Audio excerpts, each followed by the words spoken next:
Thank you very much, Earl. Hopefully this is right. Yeah, cool. This is great. I'm talking about this paper, which we put on the archive about a couple of months ago. I am the face for a great many people at Riverlane that have worked on this paper. So credit is definitely amongst the team. OK. So the main takeaway that I want everyone to take from this talk is that if you're going to implement a decoder in classical hardware, so when classical hardware, I mean an FPGA or an ASIC, the implementation that you actually do matters, right? So in some sense, that's a bit of a glib statement because the implementation of anything in any component of a quantum computer matters, right? Obviously, it matters, right? But I think the point I'm trying to say here is you might have a really nice decoding algorithm running in software, say running in Python or in C or in Rust or something like that. And for various reasons, you might want to implement an FPGA, so tight integration with the control system, or you want to speed up the implementation. It's not necessarily the case that when the performance that you see in software is going to be replicated when you actually implement it in an FPGA or an ASIC, right? You have to be very careful about what you do when we do this transition from software into hardware. So that's the main takeaway. I'll give some context to justify this takeaway, okay, now throughout the rest of the talk. Okay, so why do we need real-time decoding? So real-time decoding is in the title. Essentially, it's because of non-Clifford circuits, right? So we're going to want to implement a T-gate. We're going to do it via a state injection circuit here. Everything in this circuit is encoded in logical qubits. So throughout this talk, we're thinking of the surface code. And we've got this classical feed-forward. We've got this Clifford correction that we need to do, okay? So our interpretation of this measurement needs to be accurate, okay? So we need to solve a decoding problem that incorporates all the information that we've generated in this period here, interpret that measurement correctly before we make a decision about whether or not we make the Clifford correction. So this is why this real-time decoding is necessary. But how quick does real-time decoding need to be?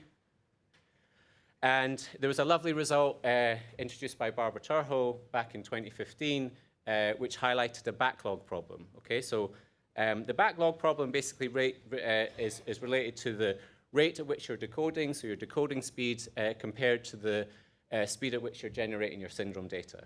Okay, so we look at this ratio. Okay, and if we look at the circuit that we're implementing, we're going to start the circuit. As soon as we start the circuit, we're generating syndrome data. And we're generating syndrome data and we're decoding straight away. Now, if our decoding speed is slower than our syndrome acquisition speed, then our response time here is going to be non-trivial, okay? And during this response time, to make sure that we're keeping the qubit alive in some sense, we're going to have to be continuously generating the syndrome data, right? So we're decoding this problem here, but whilst we're finishing off our decoding problem, we're generating more data. So therefore, when we go to implement a subsequent T-gate, we don't just have to process the information from the implementation of the circuit. We have to process the information from the response time as well. So it's a larger amount of information that we need to process. It's larger, so therefore our decoder is going to take longer. So therefore our response time of the second T-gate is going to be longer. We're going to generate even more information during this response time, and this just continues, right? So eventually, you're going to the amount of information you need to decode for the nth T-gate is very, very large, and you get this exponential slowdown if your decoding speed is slower than your syndrome acquisition speed. Okay, so what are the implications of this backlog problem? So suppose we've got a 1 microsecond QEC round. So that's sort of indicative of superconducting devices, okay? So for Formoco, you've got around 10 to the 10 gates. If your syndrome acquisition speed is the same as your decoding speed, you're going to solve that problem in, say, hours or days, roughly, right? If your decoding speed is 1% slower than your syndrome acquisition speed, your computation is going to grind to a halt, right? So it's going to take longer than the age of the universe, right? Another important observation to make is to get these these better logical error rates for these large computations, you're going to have to decode larger surface code patches, right? So we're thinking about the surface code here. So what that means is you've got more information that you need to process, right? And the syndrome acquisition speed is the same because the syndrome, the syndrome circuit that you're using is local, right? So you have a larger amount of data that you need to decode over the same amount of time. So the problem kind of gets harder.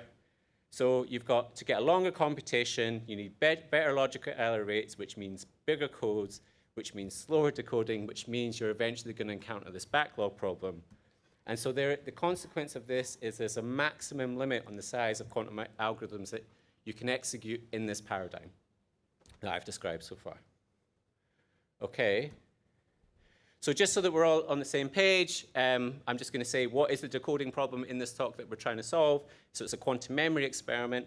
We embed it in this graph. The vertices of the graph correspond to defects. So these are differences in syndrome measurements from round to round, okay?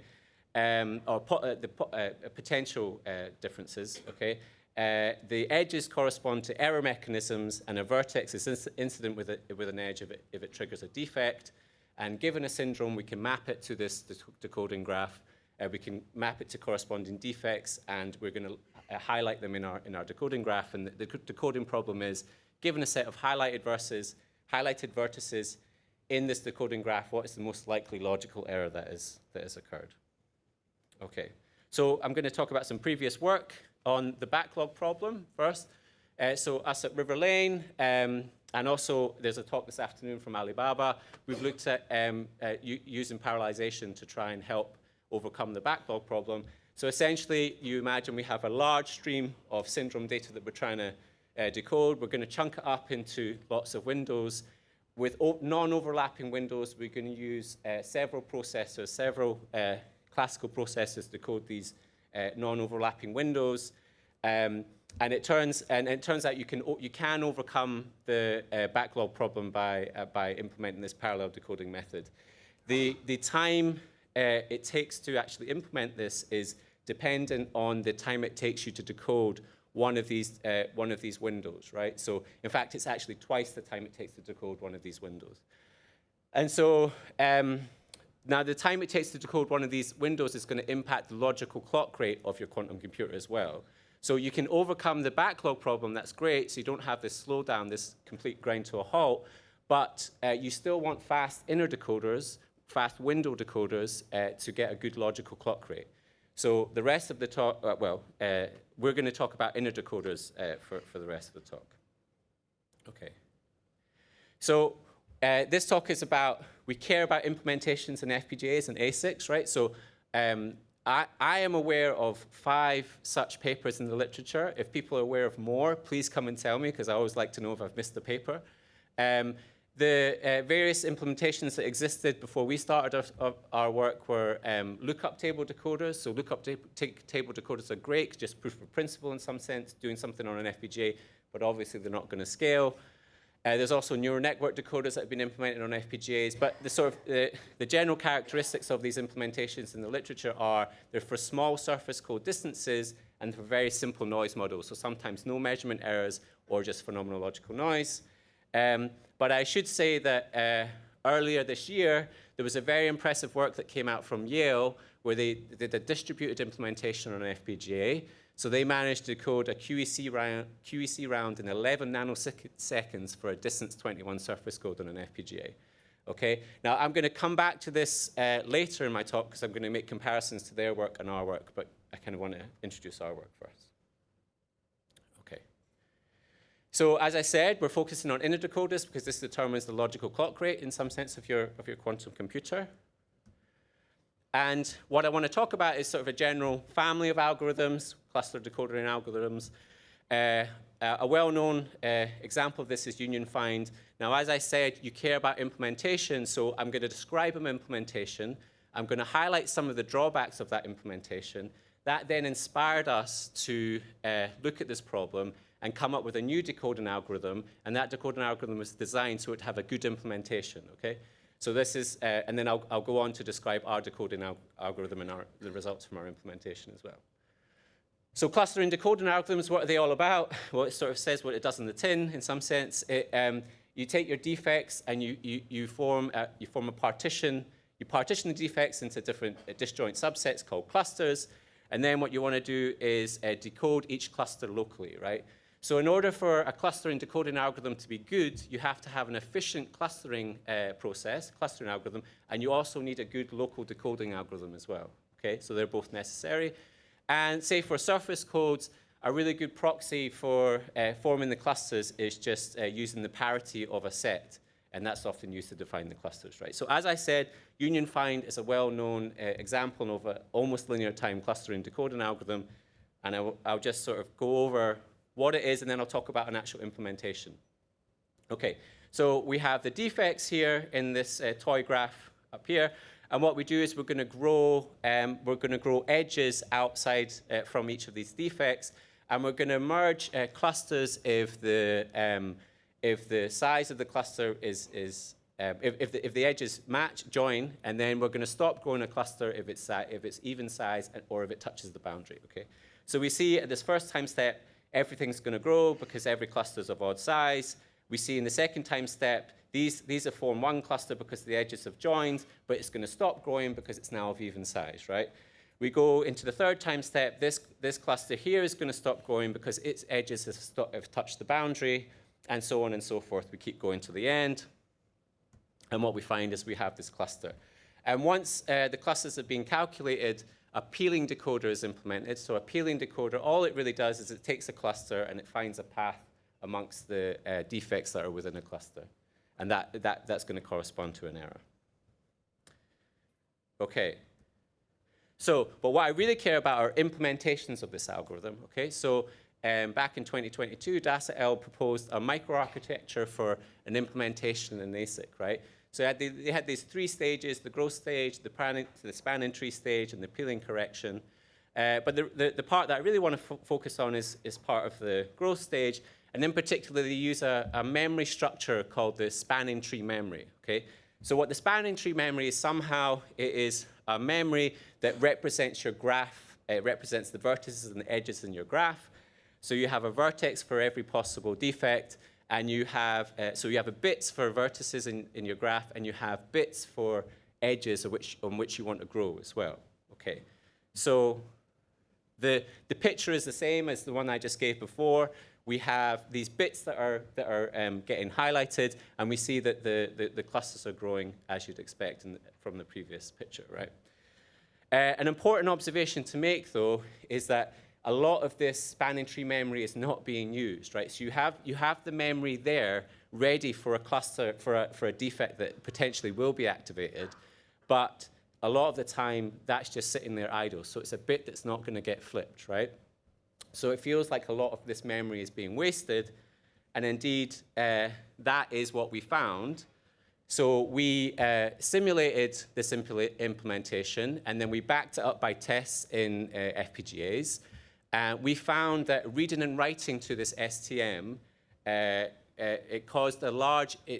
required a large area of the implementation on the FPGA, and it slowed down the performance as well, because you're doing a lot of reading and writing to this memory. Okay, so we were after a 1 megahertz decoding frequency, so that's based on this 1 microsecond decoding round for, say, superconducting qubits, right? But we could only achieve a 33 kilohertz frequency. Okay. Another observation is that this implementation is not very flexible, okay? So if you want to use a different decoding graph, you have to change this entire memory structure, because the graph is represented in the memory structure. I said you've got bits for vertices of the graph, and you've got bits for edges as well, right? And changing that memory, you don't just change the memory, you have to change how you interact with the memory. It's not just about the memory itself. Like I said, the problem that we found was it's the reading and writing to the memory that slowed the things down. So changing the memory and interacting with the memory is problematic, right? So this is not very flexible. And so the language that the hardware engineers at our company use is that they say that union find is memory bound with this implementation. The memory is dominating and it's slowing the thing down. Okay, so this inspired us to see if we could do better. And in some sense, our first thing to think of was, can we come up with a structure that requires less memory, right? I've just said memory is a problem. Can we come up with a structure that requires less memory? And indeed, we did come up with a structure that requires less memory. So let me explain what's actually happening in this picture. Again, hopefully just walk you through it.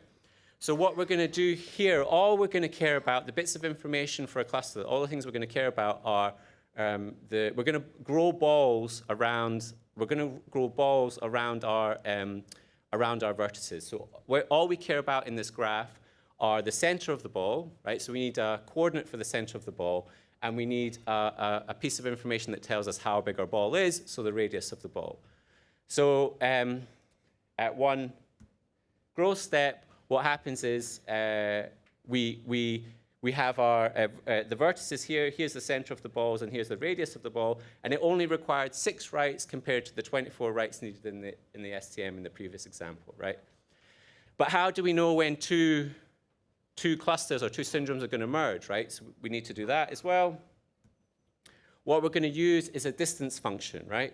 So we're going to have a distance function that is going to calculate the distances between different vertices. You know the radius. So if the radius is larger than this distance, or the sum of the radii is larger than this distance, then you know that these balls are overlapping. If these balls are overlapping, you merge them together and you form one cluster, right? So initially, this looks pretty bad in some sense because I have to do, if I've got S defects, I have to S choose 2 distance calculations, right? And so this is definitely not linear time scaling, right? And so people in the audience might complain about this, but please bear with me. What I care about is an implementation for a code size that we are interested in. I don't necessarily care about asymptotic performance, right? So bear with me, and we'll see how it goes with the performance, right?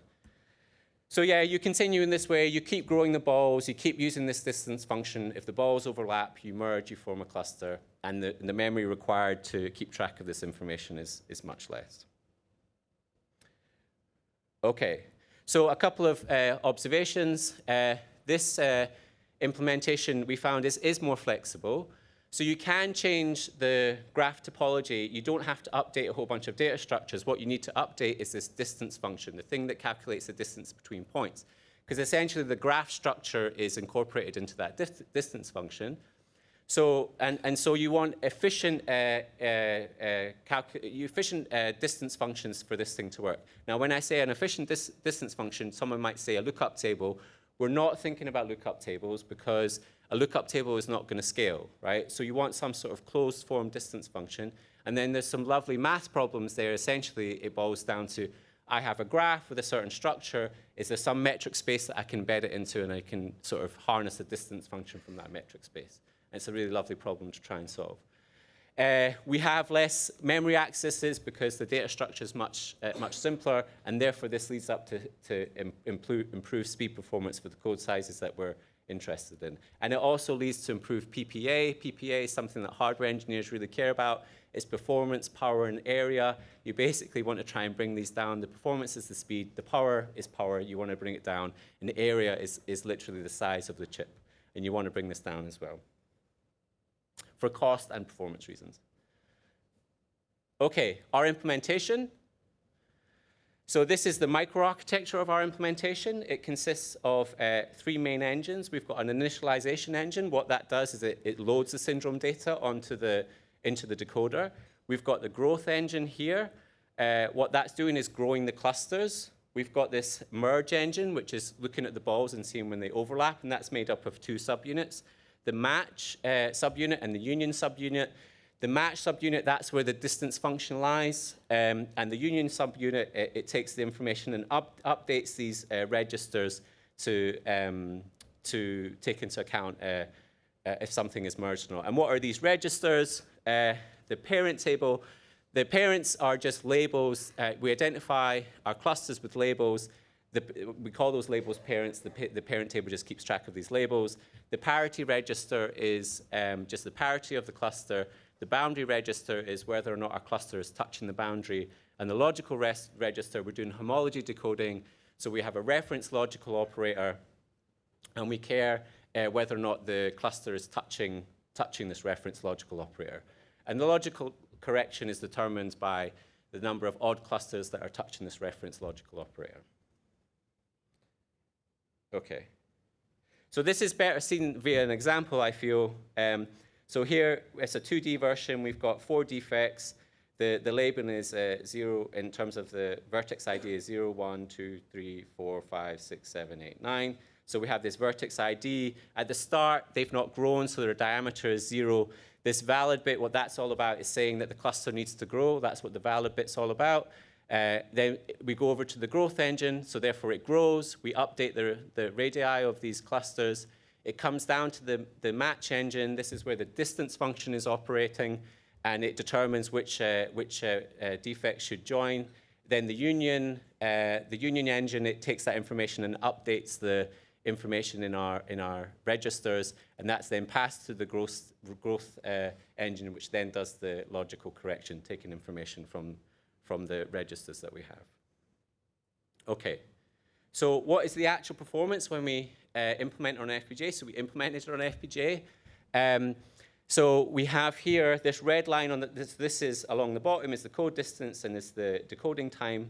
So this red line here corresponds to that 1 microsecond decoding speed. So essentially you want to be below this line here. We see that, and this is for circuit level noise, I should highlight as well, for these different error rates. So for p equal to 0.1, for a distance 21 surface code, we were below this 1 microsecond line. Okay, which is great. And then you also see, as you increase the error rate, you'd expect that the performance is going to degrade, and you can see how it's degrading there on the picture. Also, on this graph over here, we wanted to sort of see how, so I should say we have a threshold. The threshold is 0.78%. That's the threshold for our decoder. But we also wanted to sort of extrapolate out and see what sort of logical error rates we could get. So these data points here are generated by 100 million shots. So the error bars are very, very small. And we went up to around distance 13 here.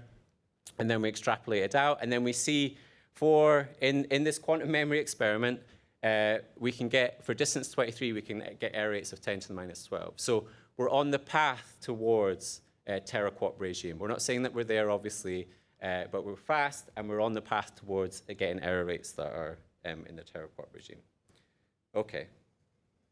The actual utilization of the FPGA. So as I promised my heads of silicon that I would put this table in this talk, because this is a table that engineers really care about.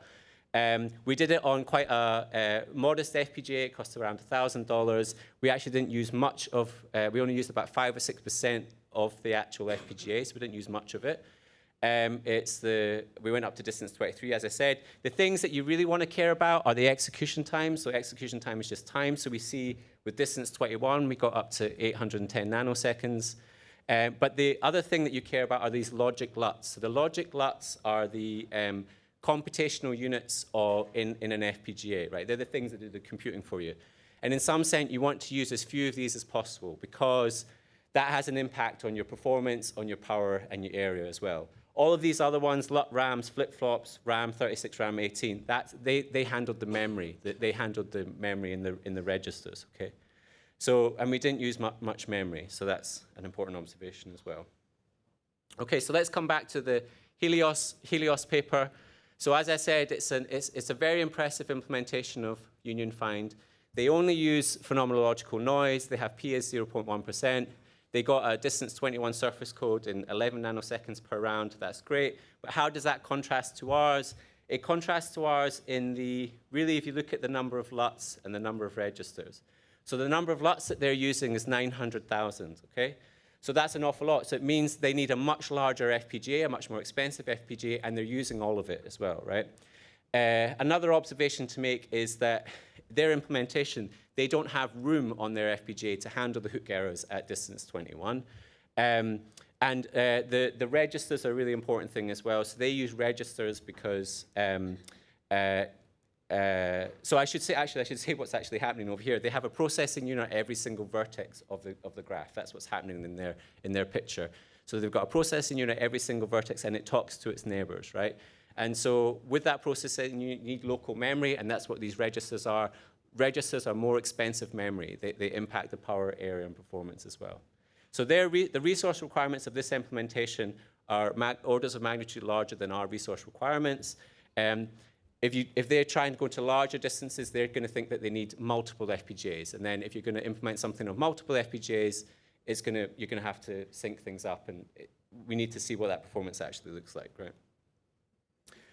We also took our implementation down to an ASIC.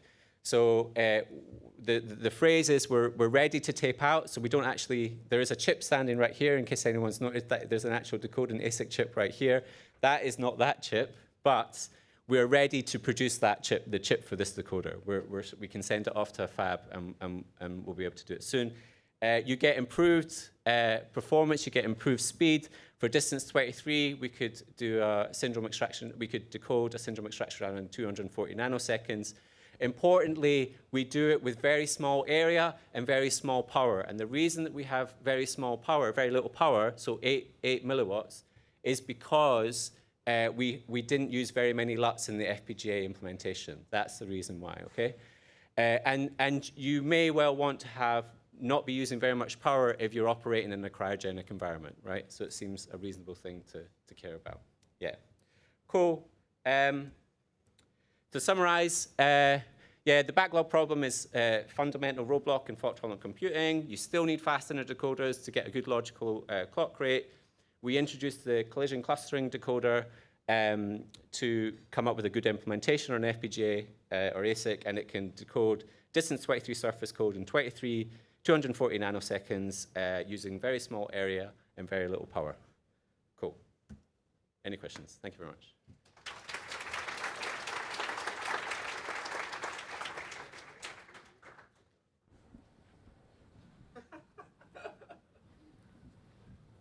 We have a question from Slido.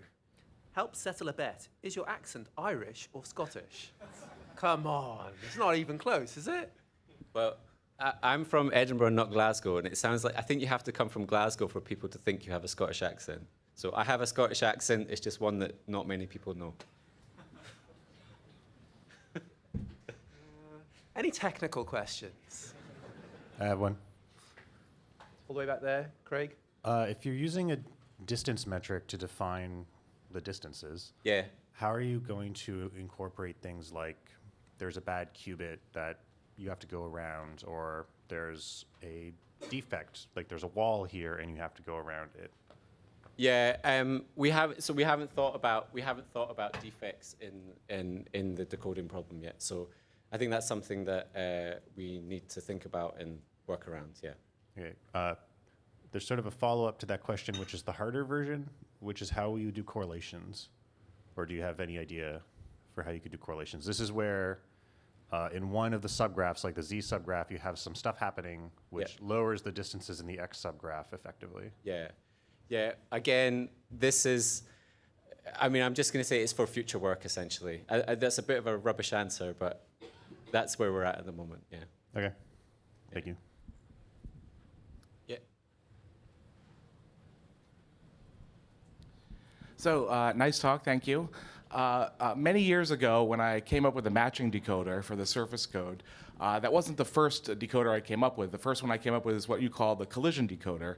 I called it the expanding diamonds decoder because it looks like diamonds expanding. And the reason that didn't make it into the paper was that it didn't satisfy the soundness criterion that we heard about from Sam in the last talk.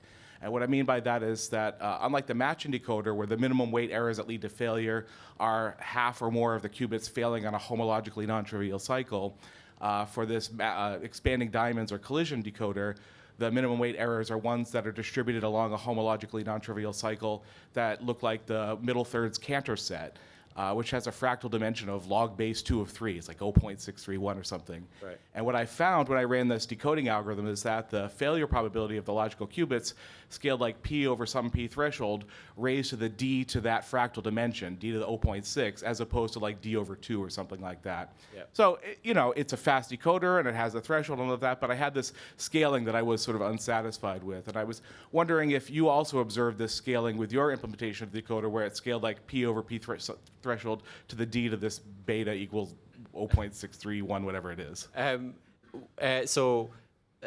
No is my short answer.